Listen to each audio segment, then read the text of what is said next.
she went on Watch What Happens Live with Andy Cohen last week, and Andy asked her about any commentary she might offer about her another ex-fiance I forgot about. There's so many. A-Rod, Alex Rodriguez, who, by the way, is the subject of a new HBO documentary. I think it's HBO, and we're going to keep our eye on it. Cheating on her with a Bravo celebrity from Southern Charm named Madison LaCroix. Now let's watch J.Lo field this question, and then I've got another little tidbit on the back end of this. The Bravoverse will kill me if I do not ask this next question. What's that? Okay. It came up at a Southern Charm reunion a few years ago. Southern Charm is a show about a group of fops in Charleston, South Carolina. Jen pretends to have no idea. A-Rod was DMing one of the cast members. Okay. And that no idea. There was a lot of speculation in the press or on this show that Andy's somehow punting it to led others. your breakup. Is there anything you can speak to about that? You know, I searches. really have nothing to say about my personal life anymore. Oh, okay. Sure. We'll see how long that lasts, because we've all heard that before, sister. Now, that reunion, Southern Charm has long been one of my favorite reality shows on Bravo. Can they keep it going? I don't know. Last season was kind of weak, and we all know a lot of the storylines were manufactured. However, this reunion, which I want to say was 3 seasons ago, maybe 2, Craig Conover. So the cast member that Andy's alluding to is Madison LaCroix, who has surgically reinvented herself. But she's kind of got that kind of masculine body type, like jawline that like Alex Rodriguez likes. Like he likes a masculine woman. Know what I'm saying? So Craig Conover rolled up to that reunion. Craig is the pillow magnate of Charleston, South Carolina. He was wasted. He was out of his mind. He was clearly, my opinion, on booze and drugs, something else. I mean, he was slouching in his chair. His eyes were glassy. His speech was slurry. And he had that kind of disinhibition that only substances give, where you're like, fuck it, I'm just going to say the truth. And he goes to Madison. He says, hey, we all know that you've been DMing and you've been having an affair with an ex-MLB player who is engaged or married to a mega A-list star. And everybody out in the audience knew it was A-Rod cheating on J.Lo. And Madison denied it. And J.Lo, whatever. But, 2 weeks later, basically, J.Lo and A-Rod broke up. Okay. And that was one Craig Conover's contribution to the culture.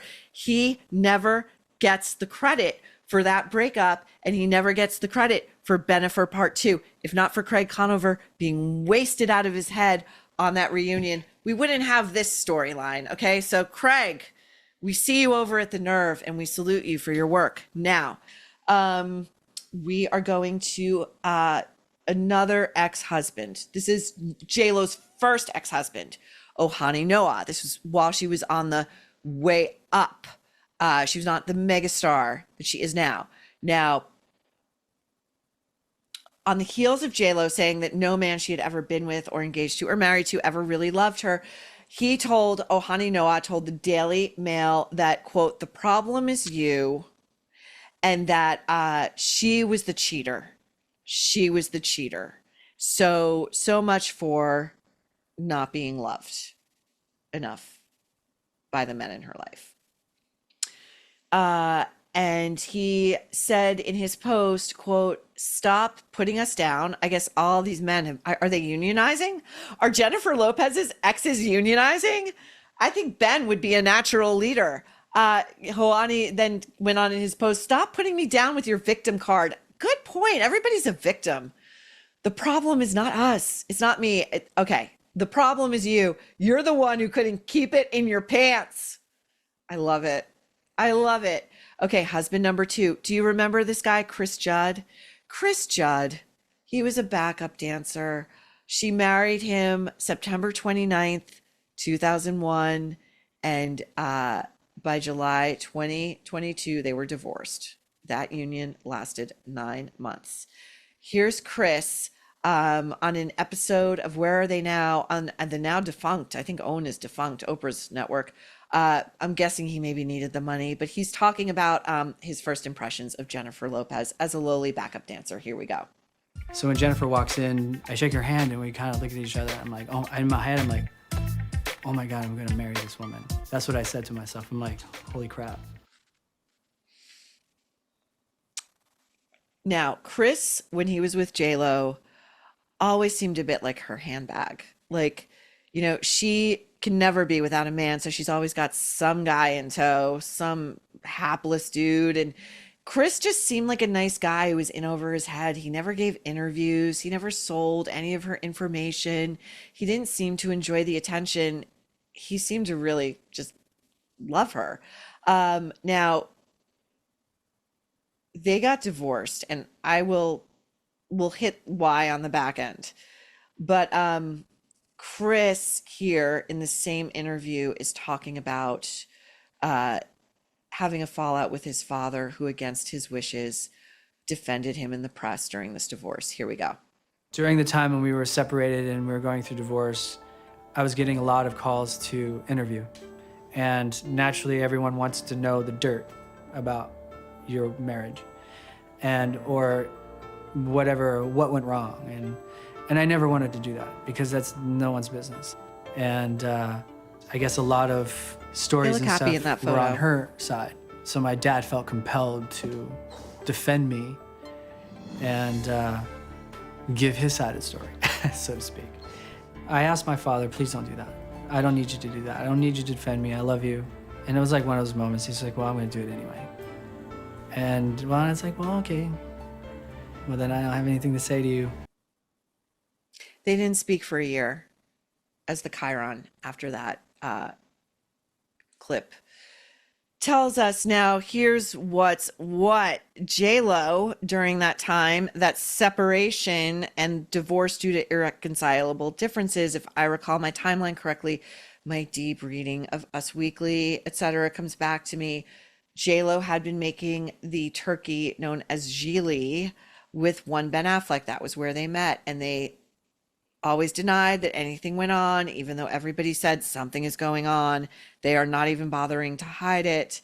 And there was an opening of a restaurant, I believe it was J.Lo's restaurant, back then in LA, and she was still with Chris Judd, and Ben sent like 8 dozen red roses. And that was in front of Chris Judd. And it was basically an announcement that, hey, I'm effing your wife, and I'm going to take her from you. So that's how that went. Now, J.Lo, again, none of these men loved her. None of them loved her. No, sir. She sat down with, now this is before she was an astronaut, Gayle King. She was a mere cub. She was a mere apprentice to the great works of her platonic friend Oprah. J.Lo has moved on at this point to another backup dancer named Casper Smart. He lasted a lot longer than Chris Judd. And here she is telling Gayle about her mother's skepticism about this guy. Here we go. What did she say when you said, Mom, I really like him? When she found out we were seeing each other, she was like, what are you doing? And I was like, I told her, I don't know what I'm doing. Just ride with me real quick for just a minute, okay? And then Just ride with and me. then afterwards, Gayle's when like a she went on trained tour seal with us clapping. and she She saw working you together together. and everything, she was like, are you happy? And I was like, I am happy. I'm just happy Her mother right now. knew she wasn't. I don't know where it's going. I don't know, you know, like, Yes. don't ask me any other questions. And she was like, okay, Okay. yeah. Oh my She's God, my- you know, Jennifer, she's I my love mom. this. She wants you to be happy. She doesn't want you hurt. Yeah. Oh, what a great, incisive observation, Gayle. How about this question? Which was, you know, there was a ton of reporting in the tabloids at the time. I'm not saying that this was actually happening, but this was the reporting I was reading, and it seemed legit.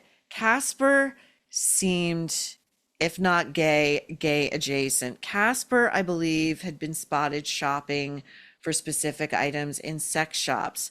Casper seemed to be, I would say, having a passing acquaintanceship with those things known as glory holes. just allegedly, reportedly. And I believe that JLo was the last one to want to know. Okay, now we're going to, it's not our own love addiction here that's a problem. It's not our own inability to be alone. It's not our own ability to listen to our business managers or mommies who know what's up. But we're going to come right back to, we're going to end this little narrative of JLo never being loved. This is so telling. This is the final clip from JLo's Amazon documentary about how she and Ben are the greatest love story ever. Suck it, Antony and Cleopatra. Suck it, Romeo and Juliet. Suck it, Harry and Meghan. No, it was JLo and Ben. Okay. Now, she is at home in LA in their $65 million mansion, which they're still trying to unload. Ben is out of town at a premiere without Jennifer, and we don't know that there is a real legitimate reason keeping Jennifer from being there with Ben. Remember, these people can fly private, drop of a hat. You got a premiere, I move stuff around, I'm there for a few hours, I stay for the night if I want, then I leave. JLo's not there, and she's having a meltdown. And trust me when I tell you, I mean, we're seeing real tears. We're seeing real distress. And I don't think it's for the reason she's given us right here, because she's not that great of an actress. Let's go. My husband's away at his She can't even say premiere, it. and I'm really sad. He left her home. He said, don't come. I wasn't opinion. there with him this weekend. I wasn't invited, my opinion. He got great reviews. He's working on this movie and this I think she would be happy. It's a success for him. company for a year and a half, and I just feel bad. You just wonder, like, is it worth it? I don't know. She's barely comprehensible. She is really crying. Now she's scrolling through images of him on her phone and I think I reports just need a break. I think I'm just tired. of him at the premiere, looking great, having a great time. And by the way, this is another one without the magic of professional hair and makeup and whatever surgical or interventions or tweakments she's having. She's plain. She needs a lot. It's a heavy lift. She was crying because she knows, we all know Ben Affleck. We've been living with Ben Affleck for like 30 something years, right? Will 2027 mark our 30-year anniversary with Ben Affleck entering our lives in the mainstream with Good Will Hunting? She knows that Ben is at high probability of hitting the casino, of maybe boozing, of maybe partaking in other substances, of maybe going on Rhea or finding a 20-something influencer or just a girl who crosses his path.